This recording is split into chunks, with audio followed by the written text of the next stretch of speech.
I often get asked about how to shade more realistically, so in an attempt to help you guys better understand shading and also highlighting as part of that, we're going to be talking about values today, and we're also going to be talking about how the use of the black and white test, or better known as a grayscale test, can help you improve your work.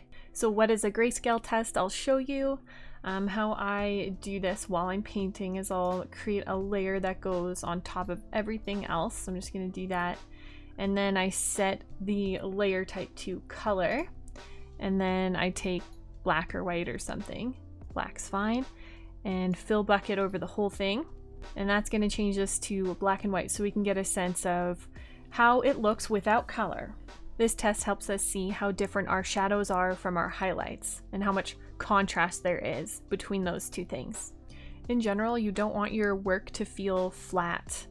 And that comes from not having enough contrast or variation between your shadows and your light areas, your highlight areas.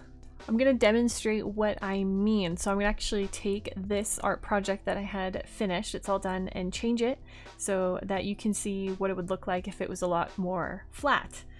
This has a lot to do with the background, so I'm going to actually mess with the background.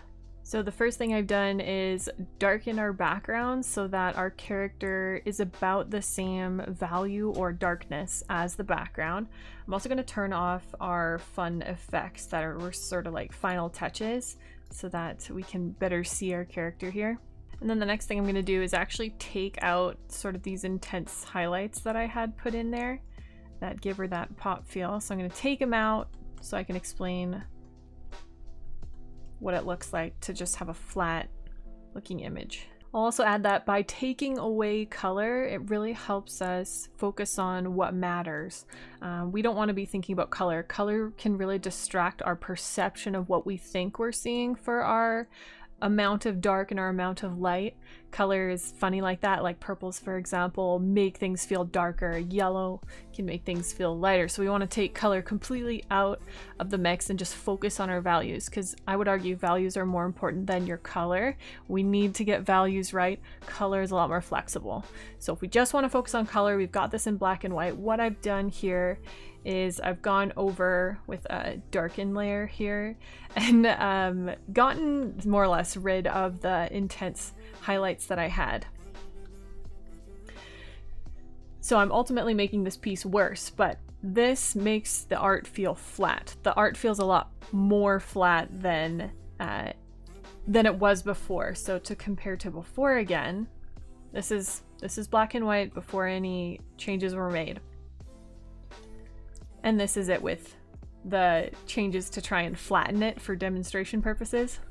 I'm also going to demonstrate this further, make this even more flat by toning down the contrast a bit. I'm going to darken it too, but this makes it feel that much more flat. Normally, as I'm working through a project, I'll up the contrast, but in this case, to demonstrate what you kind of don't want to see when you're looking at your artwork in black and white, is something like this.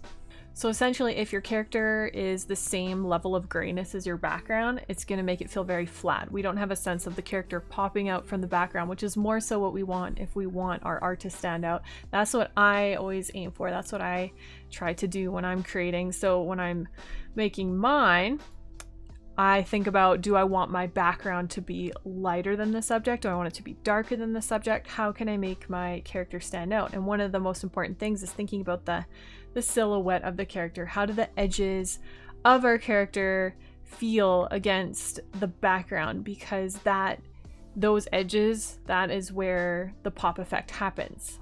This difference in contrast, like in this one, a light background with a darker character, really makes our eyes focus on the areas of contrast. So if there's a lot of contrast around her face and her upper body here, which this is where I'd say max contrast is, we focus there first. And part of the way that I made this pop out more contrast wise was giving it a hard light.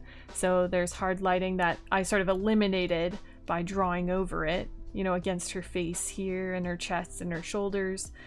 Having that hard light really adds to the contrast too of our values of our darks and our lights. So how dark should our shadows be and how light should our highlights be should be, decisions around that should be made around enhancing where we want our eyes to look at the character. What about the character we like the most? What we want the person looking at our work to see and focus on. It may not work in every environmental situation that you're painting in for there to be like a hard light source, but it's generally something I always aim to have, as I think it really enhances the realism feel and makes the composition of the piece more interesting through lighting. Lighting is definitely an area of interest of mine that I think takes an artwork from being at a certain level and taking it up a big notch by getting lighting to feel interesting, as opposed to like this as opposed to this, right? This looks a lot more interesting and pop feel than this, right? So I'm going to take you back to one of the work in progress images that I had saved. I have a bunch of them that I progressed through to create this piece, and I'm gonna stop at this one, different from our final version. You can see there's more contrast and variation in our darks from our lights in the final version compared to this one. So while I was painting, I was saying to myself, like, there's not enough contrast here. I need to increase that. So as I was going, I would go over to, you can change the contrast in one of two ways. There is the tonal correction, which changes the current layer you're on. So, you know, assuming everything's merged together. But a lot of the time I'll go to layer, new correction layer, and from here we can do contrast. The other one worth trying out is tone curve. That also gives you the ability to increase your shadows, your contrast, and your highlights. So you can mess around with that too. For simplicity's sake of the tutorial today, we'll just use the contrast tool. So we're going to take contrast, and then the question could be asked, well, how far? How much? How much is too much? We don't want to go this way. This is going to make it flatter. So we want to increase our contrast higher here. So where do we stop the slider? That, I'm going to tell you, is a bit of a personal preference.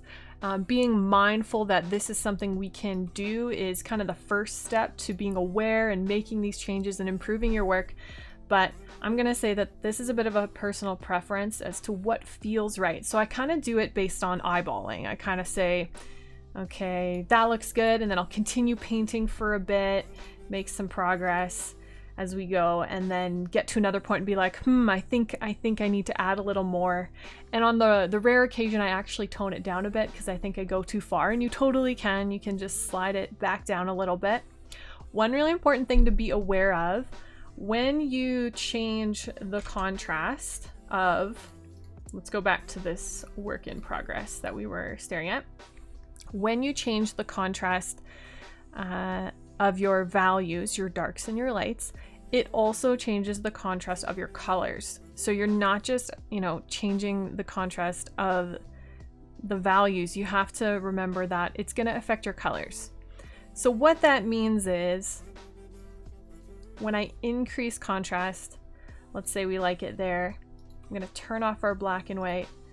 I've actually really increased the saturation of my colors. In this case, I don't want that increase in saturation of the colors. I just wanted to increase contrast of the values, so before and after. The values look good, but now her hair is a little too purple and her skin might be a little too red pink, and it's just too saturated. So to sometimes accommodate for allowing myself to increase contrast, I'll actually go back and decrease saturation. So layer, new correction layer, hue, saturation, luminosity here, and decrease.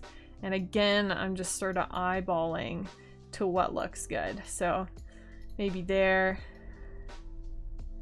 so I can get it back to the amount of saturation I had before. Play with it, right? And I'll just point out that when I'm making decisions to up my contrast, I'll sometimes do it with a black and white layer over top, doing a grayscale test, and sometimes I'll do it with it off. But I find it's important to try it with it on, because then you're not getting distracted by color. Because as this looks right here, when we made the initial contrast change before fixing saturation, I would have said, this doesn't look good. The thing is it is better in terms of our values are better, but our colors got messed with. They got turned up too much saturation wise. So if you do it in black and white, you don't think about color, you just focus on your values. And then when you're done, you can turn off your black and white test layer and then make your saturation adjustment. Sometimes it can be hard to know when you're staring at your art and you're like, something's wrong with it. What's wrong with it? Is it a color problem or is it a value problem? So when you're staring at it, that is why doing things like a grayscale test is really important. It can be hard to know sometimes what the problem is with your art. If you're like, something's just not right, I don't know if it's the colors, I don't know if it's my values or something else. That's why doing some of these tests are really useful. So the grayscale test can help you decide if the problem is your values. And again, I'd argue that your values are more important than your color choices. If your values are correct, you can have a lot more freedom to mess and experiment with fun colors. I do that a lot. I bring kind of random colors in sometimes.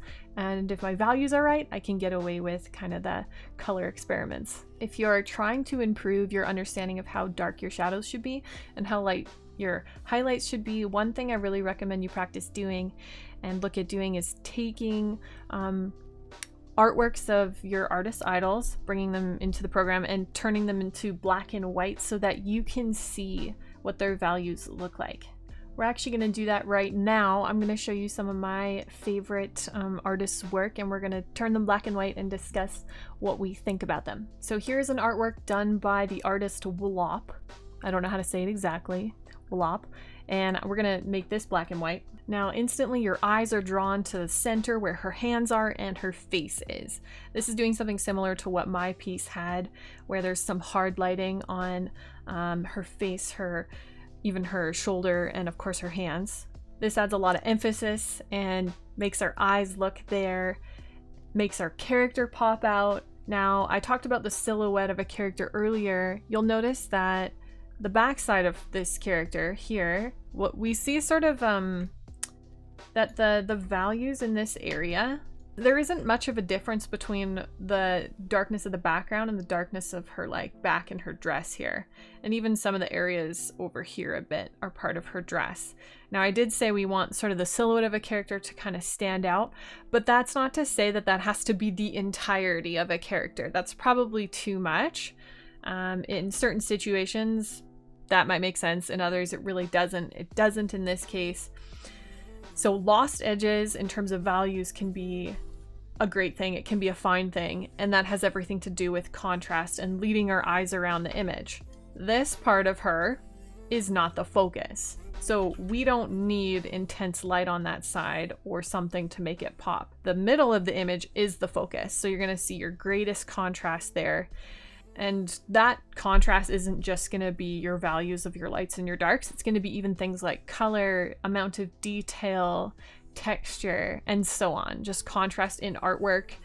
The greater the amount of contrast, the more our eyes focus there. So that's why things like faces are great for having more detail, more contrast. Eyes with eyelashes like in this one draw our attention to that very much. So we're drawn to look at eyes too, because there's great contrast on faces with the darkness of the eyes, the eyelashes. So from Wop's piece here, we can really learn a couple things about how intense his highlights were compared to his shaded areas, or his background even, as being a lot darker. So something to be learned from this. Another artist I admire is Apophis. They tend to draw animals, and this piece I chose to do the same sort of grayscale test too, to sort of observe their values. And we can definitely see there's a contrast in our lights versus our darks throughout this piece. This one's really great for having some nice backlighting in there, so we can sort of see very light along the fur edges and around almost the whole silhouette of this side. Again, we have some lost edges over here in terms of value, or just less contrast in those areas, maybe not even lost edges. And so our background is mostly light. I mean, we've got some dark over here, which is sort of the opposite of the last one that we saw that had a dark background with some light areas of our character standing out. Most of this character's dark here too, so kind of similar to the other one, but different again. And we can learn something from this too. You can see that values was something thought of and taken into consideration to make this artwork as a whole look interesting. Lighting has made this piece very interesting. Apophis does an amazing job with lighting. Lots to be learned from their work. And finally, I'm going to show you an artwork by the artist Nixu. They painted this one and I love this one. It looks amazing. Lots of detail happening here. I'm going to turn it into black and white so we can get a sense of what it looks like here without color. One thing to note about this one is we don't get a strong sense of hard light. I mean, there is definitely a sense of direction of lighting here. It seems like it's mostly coming at that angle here. But the hard lights in this, there almost isn't even any. It's kind of a lot softer. If we zoom in, we can kind of get a sense that there's like light shaping up around her nose and side of the face and on her knee and hands here. So it is there a little bit. It's just a lot more subtle.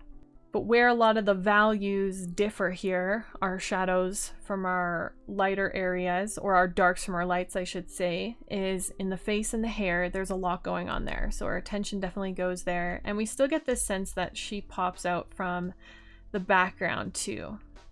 So with everything that's been said, nothing really is a hard rule. You can always do things your way, but just knowing about this stuff, knowing about, you know, values, darks, lights, taking them into consideration with each other, the amount of contrast, is things that you can take forward into being mindful and intentional. And that's the key, right? Being on purpose, intentionally choosing how you want your work to look.